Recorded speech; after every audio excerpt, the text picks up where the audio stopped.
Now, thanks to Codemasters, I've been lucky enough to receive an early copy of Project Cars 3. So, yeah, those of you that are familiar to the Project Cars franchise will know that it sort of based itself on quite a sort of sim-based racer to rival the likes of Assetto Corsa, R-Factor, etc. But Project Cars 3 is a whole new experience. So in today's video, I am going to be jumping straight into the motorsport section. People that follow the channel will know that I'm very much sort of a single-seat race sort of guy. So yeah, we're going to be jumping into the Formula E cars today. Also talking you through a little bit about Project Cars itself and the career mode structure. So yeah, if you guys are looking forward to that, do make sure to leave a like on the video and subscribe for some more Project Cars 3 action. But yeah, without further ado, this is what the career mode screen looks like. So you start off in sort of the lower classes and then work your way up. So it's a little bit different to previous Project Cars games where you sort of picked your route. So in previous games you've sort of said, right, I want to do single-seaters. You work your way up from sort of the Formula Rookie cars all the way up to sort of like Formula 3, 2, and then up to like IndyCar or Formula 1 equivalent cars. So yeah, they've gone sort of down a little bit of a different direction here. So you very much start off in road cars, work your way up to hypercars, GT cars, and then you get the invitationals and challenges. But the good thing about this game is that you can just sort of jump straight into the highest class of racing, and that is what we're going to be doing today. So if you go into the challenges section, you can see if you go right up to the pinnacle, here we have the Formula E section, which we're going to be trying out today. As you can see on this screen as well, we've got IndyCar and Formula X, which is I think meant to simulate sort of like a really quick single-seater car, a little bit like Formula 1, I guess. So yeah, you can see here this is this section. Now the one thing which is a little bit disappointing on my part is the championships are only very short. Now, some of you may be aware that this Project Cars game has got rid of pit stops. So it's very much focused, a little bit like sort of a Need for Speed style game on quick races. So I think the races in this championship are only sort of 4 or 5 laps long. So there are no pit stops, no qualifying either or practice. So you simply jump into a race straight away, and they're very short, snappy races. So that's one thing which has changed. Some people might like that, some people might not. Yeah, like I say, as you can see, the Formula E Championship is only 3 rounds long. So it starts off at Long Beach, which I believe Formula E raced in Season 1 or Season 2, quite a long way back now.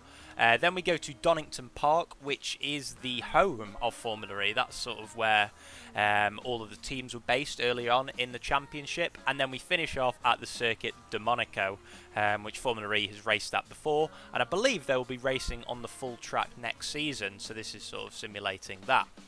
So today we're going to be jumping in to the Formula E car for a little bit of practice around Long Beach to get acclimatised to it and give you guys an idea of what the Formula E car feels like. And then we will jump into this championship race around Long Beach. And if you guys like this sort of thing, then tomorrow I will do the next 2 rounds. So yeah, to start with, we're just going to back out and go in to custom events. So this is where you can literally just pick whatever vehicle you want that is on the game and either do a custom race or just do a practice session. So we're going to do a practice session in the Formula E car. So we go to loan vehicles and then go all the way along to Formula E, which should be coming up soon. There we go. And there you can see they've got actually all the liveries from the most recent 2019-20 season. So the Audi car, BMW, Techeetah, etc. I'll just scroll through all of the liveries so that you guys can have a bit of a look. Now you may be able to notice in the background behind me, it's probably a little bit difficult to see, but the second shirt in next to the Aeterno 24 shirt is a Mahindra Racing Formula E shirt, which I actually got when I went to Formula E testing at Donington Park. So for that reason, and that reason alone, I'm going to jump into the Mahindra for today's video. I'm going to go with Alex Lynn's Mahindra and yeah, see what it is like around the Long Beach circuit. Now, one thing that instantly hits me when getting straight into this is how much more arcadey it feels compared to the last two Project Cars games. I played quite a lot of Project Cars 1, didn't play too much of 2, but like instantly I'm hearing sort of the soundtrack in my ears, very reminiscent of like a Drive Club, Need for Speed sort of game, and the music is also on when you're driving as well. You know, you wouldn't get that in an Assetto Corsa or R-Factor style. But yeah, in terms of assists, it's pretty similar to a normal racing game. So you can choose to have steering assist, braking assist, anti-lock brakes, stability control, and traction control. I'm going to have them all off. And then the track guide is quite interesting. So they've got rid of like the racing line, which you see on like a Formula 1 game, and replaced it with brake markers. So you'll see it when we get onto track, but it essentially just has a symbol on the track which sort of tells you where to brake. So that's what I'm going to be using for this video, seeing as I don't really know Long Beach too much. I do watch IndyCar, but never really driven around it. But yeah, without further ado, let's get into it. So that is what the car looks like. Looks really, really nice. And this is, I think, equivalent to the T-Cam. I'll quickly cycle through the cameras. So we've got the chase cam as normal, the far chase, like the floor cam pretty much, bonnet camera. This is what cockpit view looks like, so you can just about see the outline of the halo on the screen.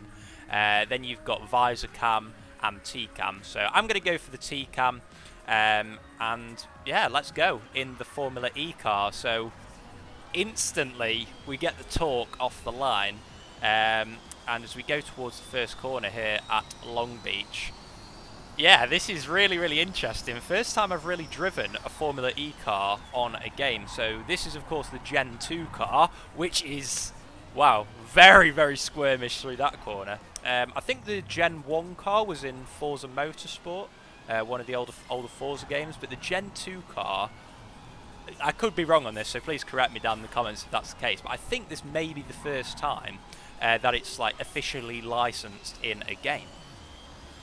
Right then, I've spent a couple of laps just sort of getting used to this Long Beach circuit.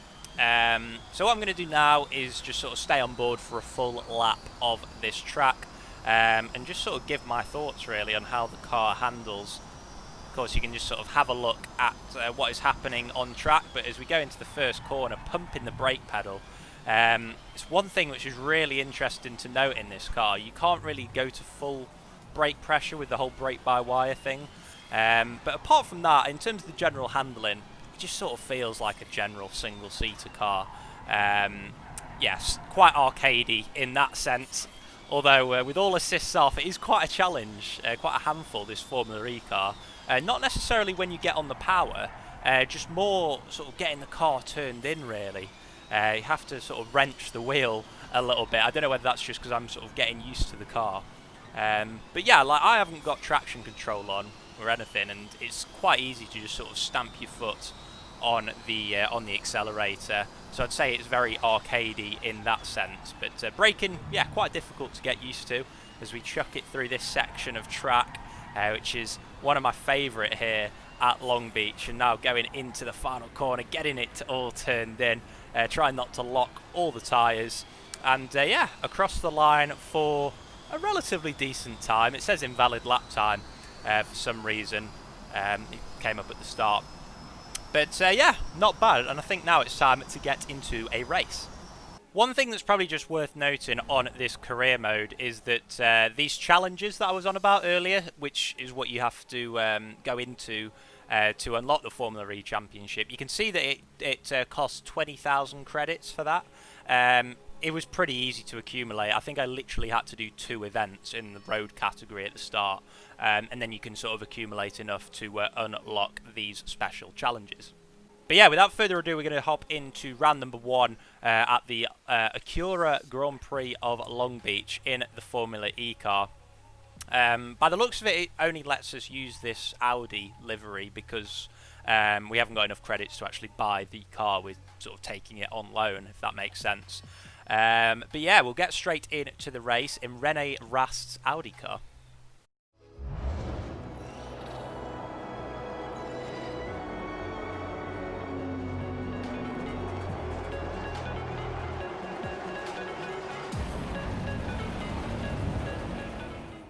So this is what the race screen looks like. As I mentioned before, there's no practice or qualifying, so it is literally just straight into the race. Personally, I'd like to see qualifying in there, because you don't necessarily just want to start in the middle of the pack, which is what is happening in this race. But yeah, it is what it is. They've obviously, as I've mentioned before, gone more down the arcade side of things, which is their decision. Then you've got the difficulty settings. So what's quite interesting for the AI settings is you've got difficulty and aggression. So the AI difficulty goes from very easy all the way up to legendary. So there's 1, 2, 3, 4, 5, 6, 7 different settings, which is quite good. So I think I'm going to go for very hard, seeing as I have had a few laps in this car. And the AI aggression is quite interesting as well. So you can go from very low all the way up to very high. Very high, I'd imagine, is just a Formula E simulator where you've got cars cutting across you constantly. So, I don't know. I think I'll just go for medium, seeing as it's my first race. I don't want to just get killed in this race. So, yeah, I guess we'll get straight into it. The tuning, I don't think there's too much. So, yeah, you've got balanced, high grip or high speed. That's the extent of the setups on this game by the looks of it. So I'm going to go for high grip, seeing as it's a street circuit. I know there's a few straights here at Long Beach, but yeah, I'll go for that, and we'll jump straight into the race. So, we've just got a countdown, and you can literally just sort of dump the throttle and go. There's no modelling of starts in this game, by the looks of it. Further adding to the arcade side of things, we're getting eaten up in turn 1 by the looks of it, by this AI, but we're going to go down the inside. We've got a nice little route through, just behind the DS to Cheetah car. We've got a BMW to the side of us as well, and this is where it really tightens up this circuit as you go around the roundabout. The AI is still sticking it down the inside, even on medium aggression. So we've managed to get up to P8 at this early stage. So we've got 4 laps in this race. Got to be careful on the traction out of this corner. And as we now go towards the next corner, not quite close enough to make a move on our teammate by the looks of it, ahead. Not Lucas Di Grassi in the game, but is essentially Lucas Di Grassi, as we've got a car on our outside. Okay, I didn't expect that. The proximity arrows, you can just about see them at the bottom of the screen. I couldn't really see them, to be honest, so got a bit mugged off there, as there's another car behind us, but not close enough to make a move, as we brake nice and late into there to make sure that they don't overtake. And as we come through now to the final few corners on this first lap of the race, we're going to try and get close to this Neo car to try and make a move into the first corner. Tell you what, with all assists off, it is actually a little bit of a handful, this Formula E car. Fortunately, you don't have to worry about gear changes, so that's one less thing to worry about. And yeah, nowhere near making a move into the first corner, although, wow, the AI very early on the brakes there at turn 1, so we have actually managed to get past that Neo car. Next up is our teammate. Yeah, you can see in the top left, those are the names of the drivers, so it's a little bit annoying that they haven't got the Formula E driver names. Should be Lucas Di Grassi up ahead, especially, yeah, it's especially annoying because they've sort of got the names on the cars, but I understand that sort of licensing wise it is probably quite difficult to get, seeing as this isn't like an officially licensed Formula E game. It has just got the cars, and that Neo car just won't go away. It once again chucks it up the inside of that corner, and we're now going to go side by side. I think he's going to have the inside into the next corner. We're going to get nice and late on the brakes and just about get the move done. Do we know we're still side by side? Tell you what, the AI, good bit of racing here, but we don't really have the pace to make any more positions up. Maybe I was a little bit optimistic going for very hard AI. So we're at half race distance now here, and 1.5 seconds behind our teammates up ahead. Try and close that on this lap. Brake once again. That first corner, I'd say, is one of the most difficult in this car. Like, any heavy braking zone in these Formula E cars is quite difficult to do. But and this corner as well, struggling for traction. No, sorry, this corner off camber is quite difficult to get the power down. We've managed to build a little bit of a gap to the car behind, fortunately. I think it's this section of track where we really seem to lose out to the AI. Yeah, a little bit of concentration required for these next few corners, and I'll try and sweat it out and close up to the car ahead. Okay, that little bit of sweating has been good, because we've just closed a little bit on Magdalene Bayer up ahead, basically Lucas de Grassi. And we get a PB final sector by the looks of it, which is good, as we go into the final lap of the race now. So we're going to have to try and make a move on the cars ahead. On this lap, it's do or die. We get very, very close to our teammate. And have we got around? I think we just about have got up into 7th place. Yes, we have. Lovely little move there. As now the next car ahead, I can't quite tell what type of car it is. It looks like a Porsche possibly, or a Venturi, not 100% sure, but we may get a chance before the end to get up into 6th position. A little bit deep there, really fighting the wheel during this race. And let's go through here once again, fighting the back end. It's not the traction, it's very much the turning on these Formula E cars, which I'm finding tricky. And once again we hit the barrier there, which invalidates our time. As we go into the final corner, I was going to send it down the inside there. Might be a Mahindra. No, it's not a Mahindra. I think it is a Venturi car. We come out of the final corner for this race in Long Beach to take P7. Not bad. We made up quite a few positions on our start place. But yeah, I think we were a little bit optimistic with that AI difficulty. So I think that's going to do it for today's video. If you guys have enjoyed this, do make sure to leave a like, and I'll upload another video where I do the next 2 races at Donington and Monaco. So yeah, let me know your thoughts down below on Project Cars 3. Let me know anything else that you want me to race on this game as well, and I'll catch you next time. Take care. Bye bye.